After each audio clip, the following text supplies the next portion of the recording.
Okay, to Hazen, Arkansas. Eric, welcome to the EIB Network. Hello, sir. Thank you, Rush. I'll get right to it.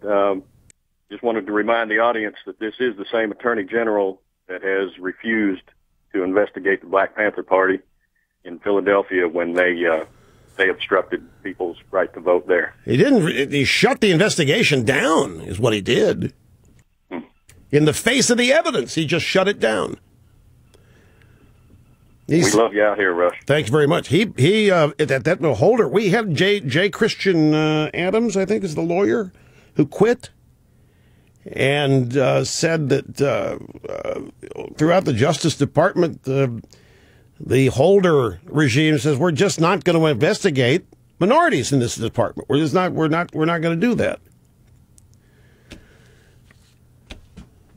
So, yeah, it's the same guy. I mean, and by the way, Holder is suing states and harassing states who want to try to implement the voter ID laws that have been passed in those states. Larry in Chicago, you're next. Welcome to the program, sir. Hello. Hey, Dittos Rush. Great to talk to you. I had a interesting comment about the voting from yesterday here in Chicago. My aunt, who's 85 years old, went to the polling place yesterday, and she is a registered Republican and asked for a Republican ballot at the beginning.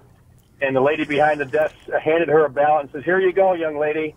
And she grabbed the ballot and put her glasses on and read it, and it turned out to be a Democratic ballot. So she went back and said, "Excuse me, ma'am, but you gave me a Democratic ballot." And she goes, "I'm actually a Republican, and that's the way in which I'm voting."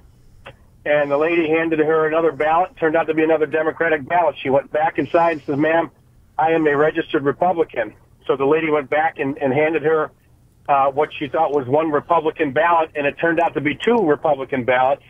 And she goes, "Ma'am, you gave me two." She goes, "It's okay, honey. You can vote twice today." You gotta be kidding me. I kid you not. I talked to my aunt last night because I wanted to make sure she got out and voted.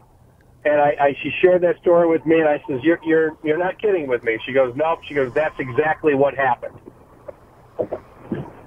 Why? That's sad. What was the point? Trying to get her to vote illegally on purpose? Absolutely. If you vote illegally on purpose, your vote would be disqualified as a Republican, Rush. Well, but did this poll worker have any idea who your aunt was going to vote for? Well, obviously, if she's from the Republican Party, you're going to vote for somebody on the Republican side. So if you weren't going to allow her to vote on the Democratic side with the two ballots that she mistakenly handed to her twice, so what do? You hand her two Republican ballots, so at that point, your Republican vote would not be counted at all. The reason this doesn't make any sense is that there's no opposition. That doesn't make any difference who your aunt votes for. It really doesn't make any difference if her vote's disqualified. When you get, I mean, other than legally, because I guess we're assuming here that the poll worker is a Democrat trying to mess with the system here, but this is not a general election. This is an election between Republicans. And, I mean, other than just general mischief, I know it's an open primary, but it shouldn't be that open. Well, I don't know. We hear stories, folks, like this, anecdotal stories like this all the time, every election. Your aunt's very sharp. Very sharply. Larry, thanks for the call. Gil.